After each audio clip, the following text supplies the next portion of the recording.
Nous Mais sommes un certain nombre depuis des mois à dire que le problème des dysfonctionnements de notre État ne relève pas que de la qualité des personnes. mm, Et pour régler, essayer d'avancer lors de ce nouveau septennat vers la bonne direction, qu'il était nécessaire que le président de la République, et lui-même l'a annoncé lors de la prestation de serment, nous étions très contents de l'entendre dire, euh, qu'il va réformer en profondeur l'État. mm.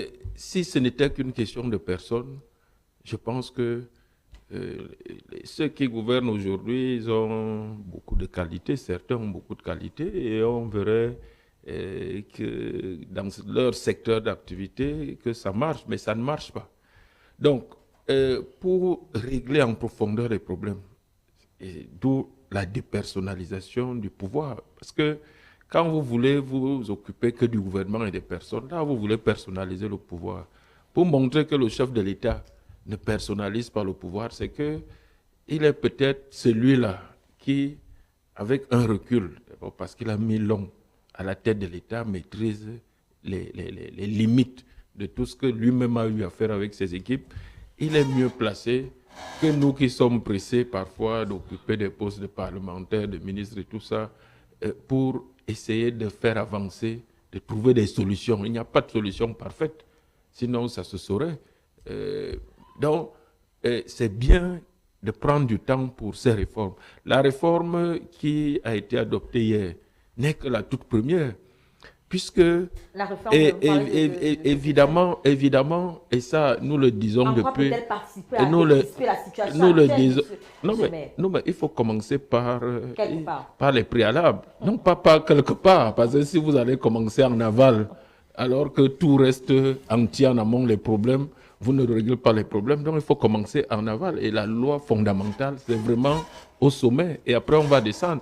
Parce que, qu'est-ce que nous disions qu'est-ce que nous disons toujours? L'action gouvernementale aujourd'hui n'est pas efficace, n'est pas suffisamment efficace parce que l'organisation au sommet de l'État n'est pas bonne. L'organisation de l'État, surtout dans un contexte où on veut décentraliser. Moi, je suis un élu local. Et quand je vois les difficultés que l'État central connaît pour mettre en œuvre ce processus, les difficultés que nous, les élus locaux, nous avons sur le terrain, nous remontons, nous portons nos regards au sommet de l'État et sur l'État central où nous constatons que si cet État central n'est pas profondément réformé, la décentralisation ira toujours très lentement et peut-être même qu'elle n'ira pas jusqu'au bout tel que nous le souhaitons. Donc, il faut que l'État central soit réformé. Je veux dire qu'à suite à cette modification, évidemment qu'il y a une réorganisation du gouvernement qui va arriver nécessairement.